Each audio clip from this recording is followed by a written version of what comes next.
Ho, ho, ho! Merry Christmas and Happy New Year! Yes, it is time. It is New World Next Year 2021. That special episode, the final edition of New World Next Week for the year, in which we take a look at the year that was and look forward to the year that will be. And generally this involves getting dolled up in a tie and getting all fancy, but I decided to change things up. I wear a tie all the time, so I'm going to do something different and wear an ugly Christmas sweater. But, James, thank you for getting dressed up. Yeah, absolutely. Yeah, I was going to say, I did not get the memo about you not wearing a tie this time. So I am James Evan Pilato from MediaMonarchy.com. This is our big New World Next year closer. The main difference with these episodes, aside from them using attire, it's the only episode of the year where we don't know what the other one is going to talk about at all. And we've been doing New World Next Week for 11 plus years now. James, to think about it, it took us a couple of years to kind of figure out what we wanted to do, what felt best for our kind of year-end episodes. I think early on we kind of imitated a Project Censored, kind of most censored stories, but it never exactly felt right. And the way we've kind of worked it out these last, I don't know how many years, we basically each pick our story of this current year and pick a trend / prediction for the coming year. So, James, you actually went first last year, so I will kick it off for this year. So if we were doing this, say, like 19 years ago, we'd just say, well, what part of the 9/11 War of Terror scam is your story of the year? As was joked in my chat very recently, now that the full new PSYOP is on, I wonder if the story of the year is COVID, somebody said in my chat. And I said, yeah, but what part? So my trend prediction for 2020, won't somebody please think of the pediatric political props, talking about essentially children being used as political props for social astroturf kind of movements.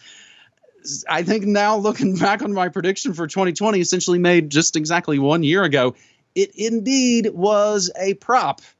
It is a weaponized, politicized prop, and I think it's basically infantilized the globe. Indeed, it is the mask.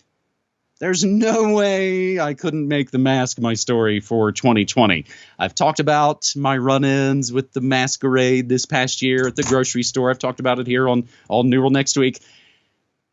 But never before, again, have not sick people been locked down. This is complete and utter madness. The most ridiculous thing I've possibly seen in my 43 years. But I think maybe what really kind of just snapped it all into focus for me these last couple of months was when I was reminded about and then did some reading on how masks have been used, masks and torture have been used throughout history. I was reminded of a story, and of course, maybe more importantly, the photographs that accompanied the story from The Guardian, May 4th, 2013. Open letter from former Guantánamo prisoners, former inmates of the notorious prison, say Obama must make good on his claim to want it closed. Spoiler, of course, it doesn't. But you look at these photos again, and it's been a long time since we've looked at the Gitmo kind of war of terror photos. But look at these photos again and see the so-called terrorists. They're all wearing face masks, man. They've got them all wearing face masks. Oh, why aren't the guards wearing face masks? Wouldn't they want to protect themselves from those dirty, dirty viral terrorists? No, not if it's not about safety and it is about control. So going back to 2013, 14 years of injustice, Guantanamo Bay from Amnesty International. And going along right with that, even further back in time, fighting terrorism with torture from 2003, a study from the National Institutes of Health, which talks about some of the torture techniques. There was one kind of pull quote that jumped out at me. This involved ventilation by nasal mask, with the ventilator turned off to provide transient suffocation. This essentially ties in with what is basically waterboarding. And again, look at these photos. All the dudes have masks on. None of the army men have masks on. You'd think if this were a real thing, if they were worried about some transmission, that they would have masks on. So what really then kind of brings it all together for me, James, and I was just going over this the last couple of months on the Morning Monarchy show, is that when you're in the eye of the storm, I suppose it's sometimes hard to maybe discern exactly what's going on. Scamdemic lockdowns are just the latest use of time-tested psychological warfare techniques from the Cold War to the War of Terror. I got turned on to something a few months ago called the Bitterman Report of 1956. And that would be Dr. Alfred Bitterman, medical doctor, presented his report to the New York Academy of Medicine November 13th, 1956. And it was all about the techniques used by the communists, the Chi-Coms, the Koreans to brainwash and torture captured American servicemen and make them psychological and physical prisoners. So he essentially put together this chart of coercion. And we can run down the chart very quickly. And of course, everything, as always, that we mentioned, always included in your show notes. Communist coercive methods for eliciting individual compliance. And they list things like isolation, monopolization of perception, induced debility and exhaustion, threats, occasional indulgences, demonstrate omnipotence, degradation, and enforcing trivial demands. So this is something essentially, again, researchers looked at in the 50s and said, oh, this is what the commies are doing.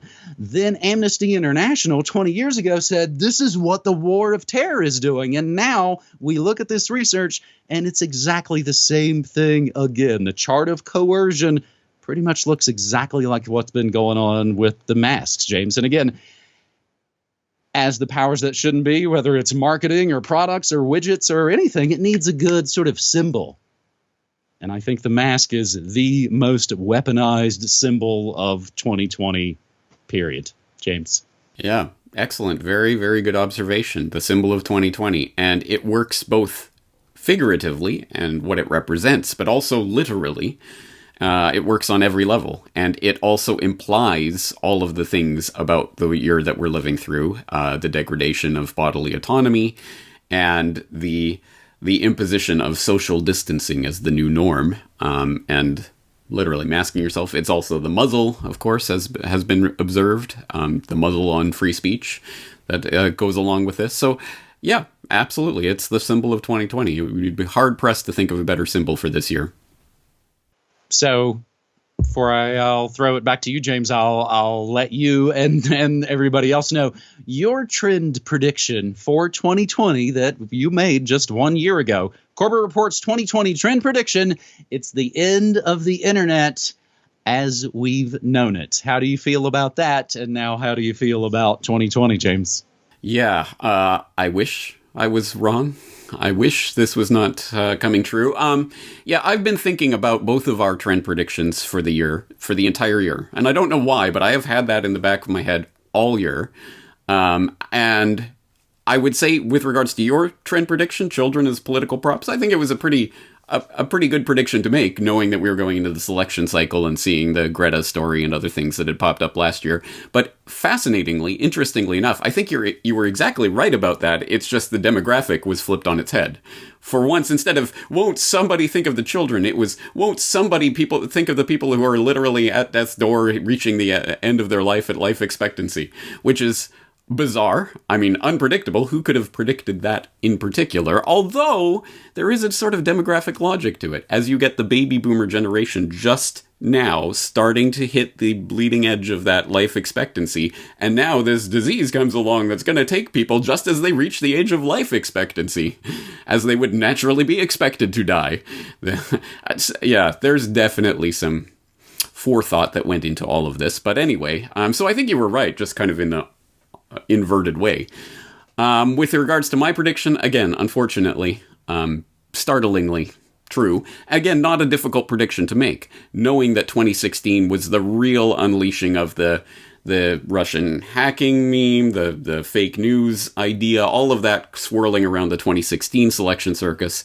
You didn't have to go out very far on a limb to say that 2020 selection circus would involve some measure of that. I just couldn't have predicted it would have involved the Scamdemic and all of this. So, but yes, for the first, and I will say, with regards to my my story of the year for 2020, I will say, again, as you did, I mean, what aspect of this story, of the COVID story, do you want to choose? And my mind boggles at it, because it's the kind of thing where several years from now, we'll be able to look back and say, that was the story of the year, or that was the most important thing, or that emerged there. And who knows what that will be.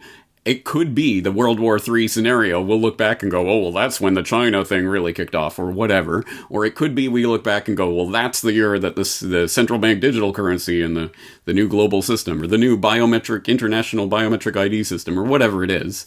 So it's hard to say in this moment exactly, which of these aspects is the one in play. So I'm just going to take my 2020 prediction trend of the end of the internet and use that as the story of the year, just as one of the windows into this ongoing, unfolding medical martial law, scamdemic, all of this. Because it does provide at least a window into that, again, represented by the mask muzzle, the end of free speech as we have known it. We have reached a point where, literally, you cannot say certain things online, or at least not in the controlled spaces online, on the controlled platforms that are dangled out in front of us, without being censored, if not removed altogether. So, as we entered into 2020, and I was thinking about this trend prediction, I was gonna head it off. I was going to have it all collected, and I was starting to collect all the stories in my folder. I have the internet folder that I put all that research in, and I was collecting all the stories. Oh, internet blockage here, shutdown here, that kind of thing, as if I'd have to compile this big list of evidence. And then we enter into this, and they start scrubbing all the main alt media channels, and they start cracking down, and they start doing all these ridiculous edicts of what you can and can't say online. And I'm like, oh, okay, I don't think I need to really compile my list anymore. But you could look back through this year and just see all of the moves that are just off the charts crazy. And of course, some of them don't directly involve the selection circus there in the United States. One that particularly is incredible to think about: the New York Post having their Twitter account suspended for daring to publish an article about a story that now, retroactively, they're saying, oh yeah, well, actually it was true. But at the time, we wouldn't even let one of the largest newspapers in the United States be on Twitter to publish links to their own article reporting on this actual story that we now admit was yeah, okay, there was something to that story. That is so incredible. That is truly so. I mean, obviously, for people who follow our work and who know what's what, that's to be expected in a certain sense. But to any normie who doesn't see what just happened there in that story alone and not understand the deeper structure of this mediated environment that we're in, I don't know what to say. So I will just point people back to all of the various coverage I've done on this topic over the year. Perhaps most notably, the Library of Alexandria is on fire, talking about this. This is what this is about. This is the historical record. Now that we live in a digitized age, it's all taking place online. And when they're able to censor, just completely remove information that they don't like from the internet, we start to lose the historical record of what actually happened in 2020.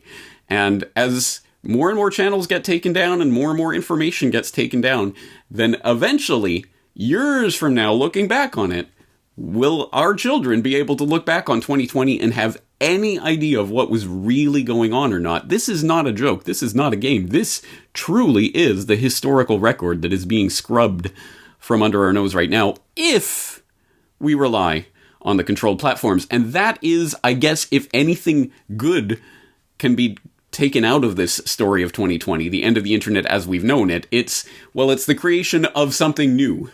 And we have a part to play in that creation of something new. And so we have seen the rise of alternative platforms this year. Suddenly, everyone, or at least 90% of the public, are aware of and at least thinking about and talking about alternative platforms, many of which have arisen this year or have really grown this year. Not only the ones that we have talked about and used for years, the BitChutes and Minds and libraries and what have you, but new iterations of this, brand new Tube and Parler and a billion other things, which I question on a number of levels, but at the very least, it is opening the public's mind and to the possibility of creating new places. We don't have to go to YouTube. We don't have to use Facebook. We don't have to congregate on Twitter. We can branch out. We can create new alternatives. So that's the little positive ray that we can take from all of this. But yes, the destruction of the internet as we've known it is one way to get a handle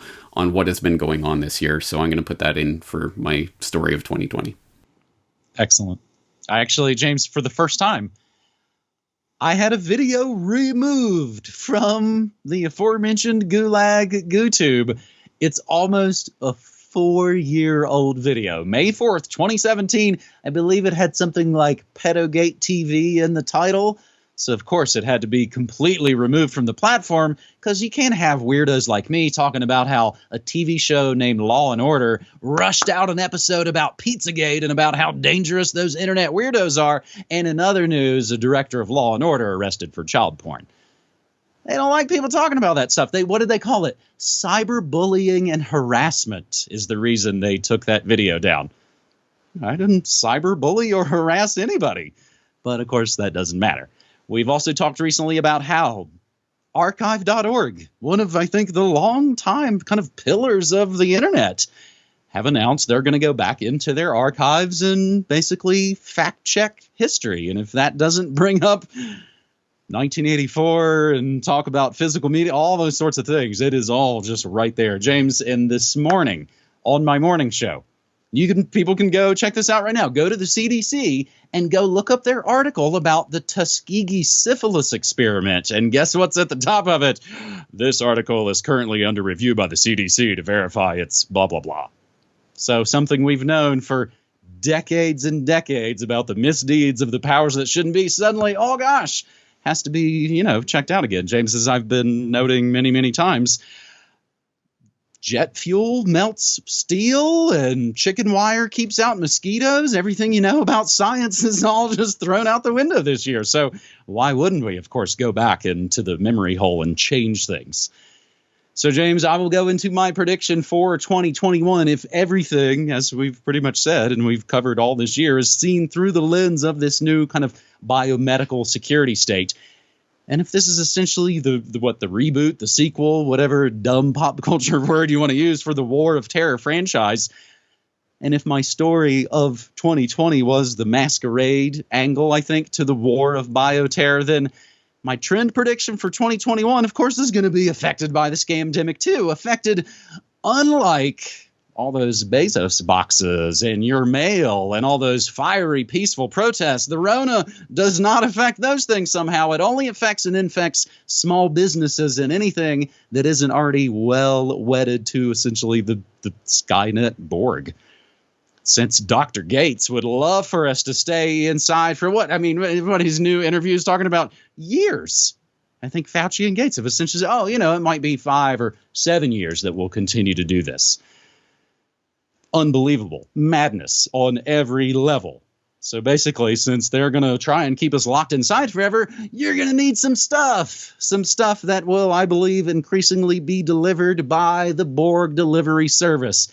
The Internet of Things is about getting your home all connected up so that CIA companies can, listen to your family.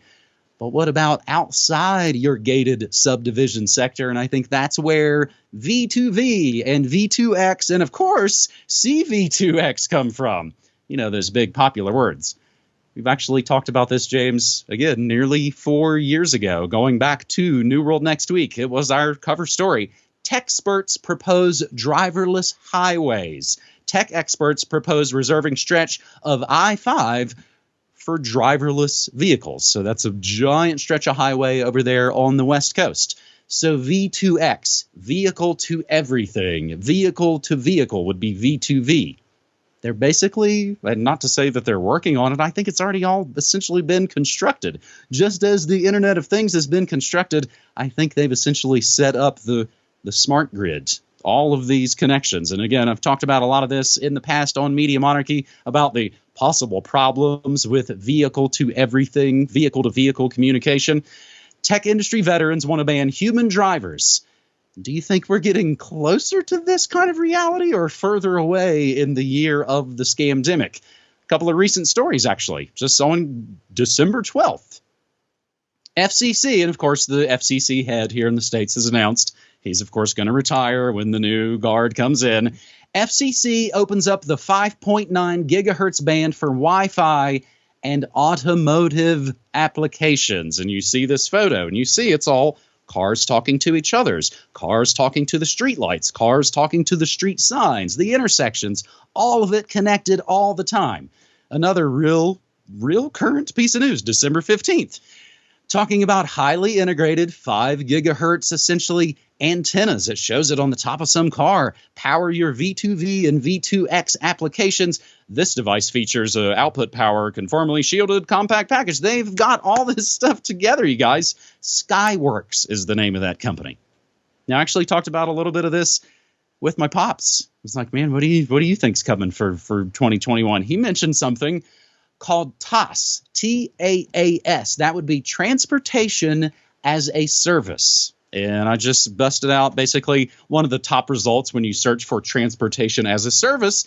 And it's basically a company that already knows all this stuff is coming. Again, when you see that the corporations have already configured themselves to be ready for this thing, you know it's coming. Car ownership is shrinking. The future of transportation as a service is already here, and the ramifications for the industry are endless. We can help you embrace the business opportunities created by transportation as a service as car ownership declines, allowing the transportation market to increase. So I think, again, we are only going to see this build more and more. If I can throw in 2 other headlines from a couple months back. Because, again, people don't use terms like V2V. It's kind of like saying, stratospheric aerosolized injection. What? Oh, chemtrails. People need essentially kind of the dumbed-down plant-based buzzword. So I'll leave it off with the last 2.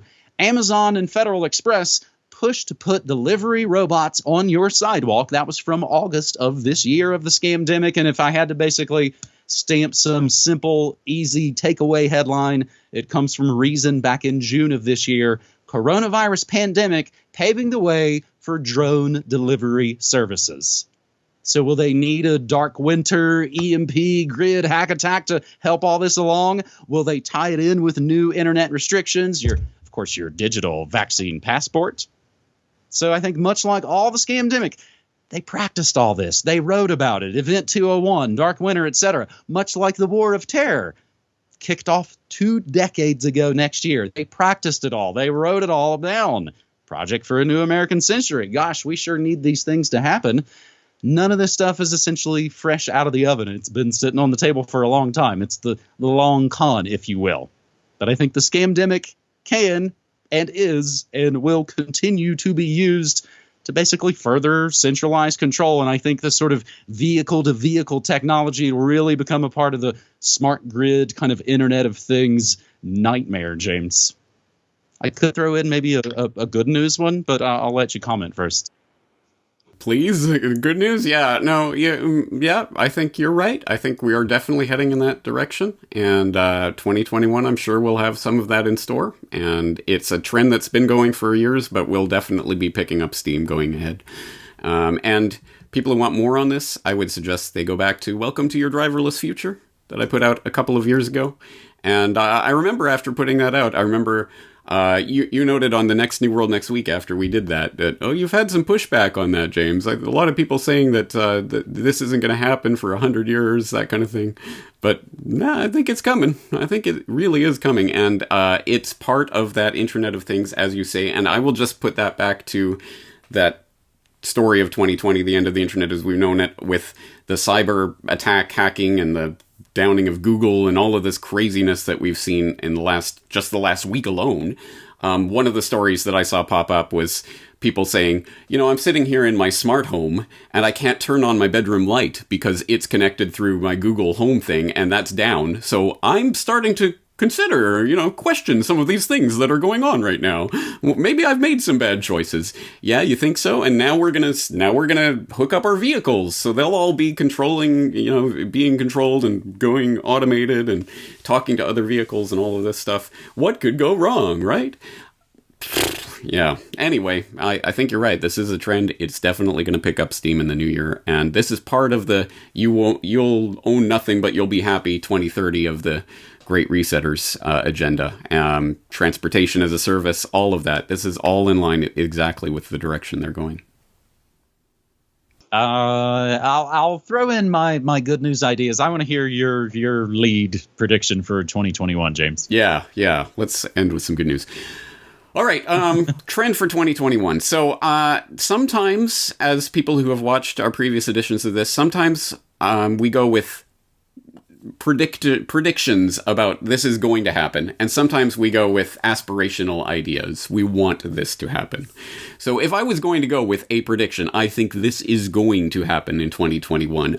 I could, again, you don't have to go very far out on a limb. You don't have to be a genius. You don't need a crystal ball. The rise of right-wing domestic terrorism.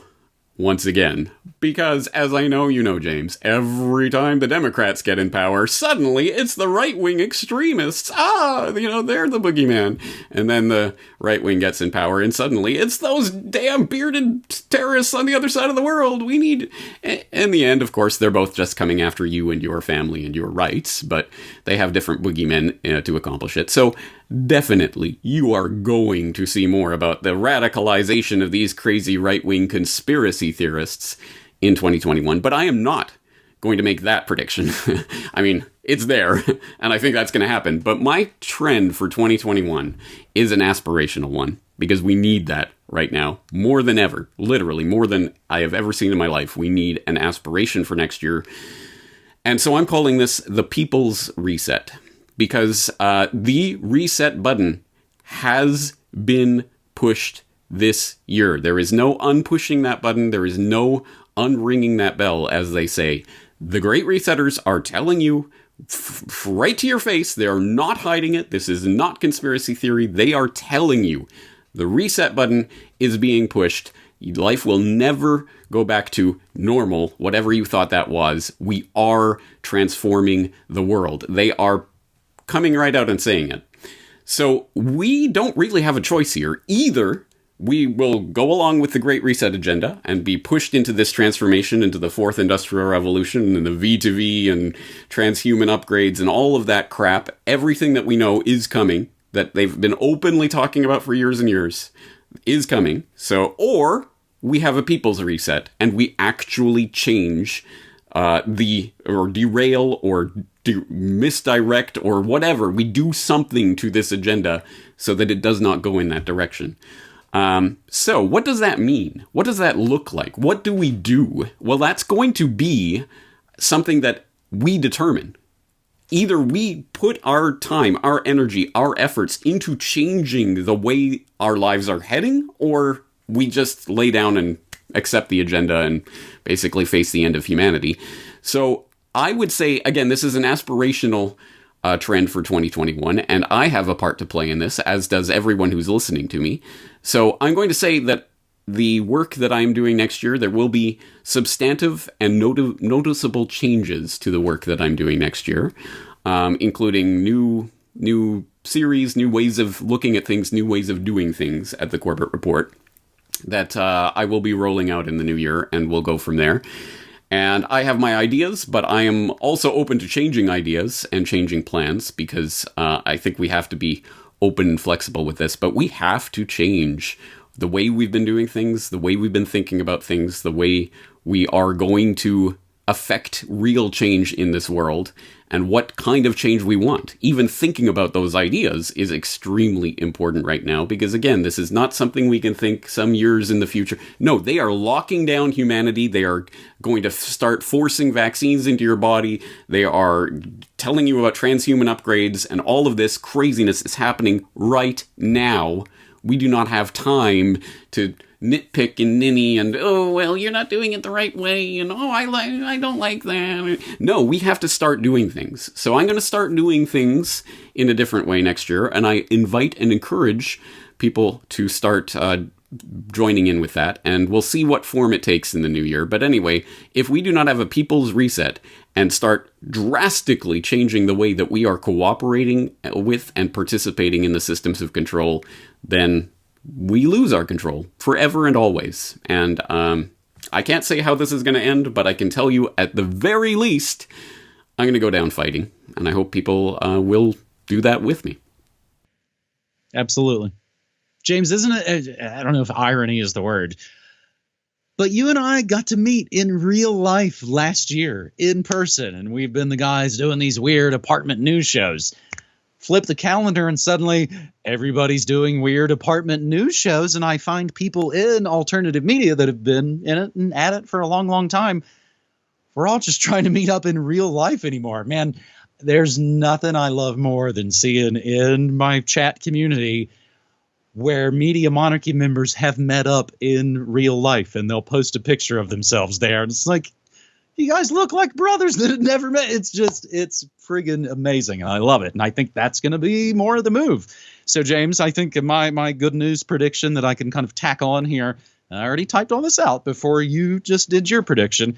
My good news prediction / antidote would be that in response to the scamdemic, more and more people are leaving the rigged game and doing more in real life with real people and real food and, of course, real physical media. But I also joke, I think I kind of try and predict that maybe every year. So again, there's worse aspirational things to tag on to the end of these year-end episodes, James. Yes. And on the physical media note, as people know, I just released a podcast on that. You were a gracious guest there talking about physical media, and I announced the Bill Gates DVD. I'd like to say that was a smashing success. I got a ton of orders, so I have stopped sale for now, and we'll send those orders out hopefully in the next week or so. I know you're still waiting on the delivery of some DVDs so that you can start shipping out to people in the US, but hopefully next week we'll start shipping that out, and we'll see how it goes. If that works, then I'll be selling more DVDs next year, so let's see how that works. But yeah, physical media is one of the things that we need to be concentrating on as the digital library continues to burn. And isn't, again, that'd be the great irony, that as all of this essentially burns down, we, all of us, we and the us, we all start to meet up in the real world and start to trade physical things. And, we're using the postal service to send and barter and pretty much keep each other going. James, what's the opposite of social distancing? We need a snappy term for it. Social closening? That doesn't work. We'll send that to marketing. We'll have something good. Any ideas, leave them in the comments, please. Speaking of the post office box, we have been using my North American post office box for folks that want to support New World Next Week and want to support Corbett Report, but don't do the digital money thing. They can send money orders and checks made out to James Evan Pilato.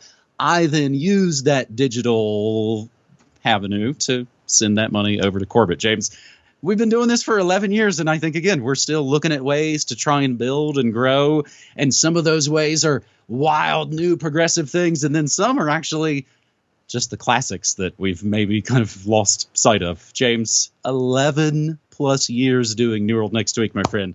I love and appreciate you. Thank you so much. I likewise very much appreciate this, and I appreciate the work that you're doing at Media Monarchy. I appreciate the people out there who literally make this possible, and together, we're either going to change the world, or we're going to be changed along with it, and it's up to us. So let's plow on into the new year. I'm going to be taking a couple weeks off. I think you're going to be taking a couple weeks off after the craziest year I have ever seen in my life, and hopefully recharge the batteries so that we can tackle the 2021 together. James, thank you again for all the work you've done this year. Looking forward to doing it again next year. Thank you so much, my friend. Take care.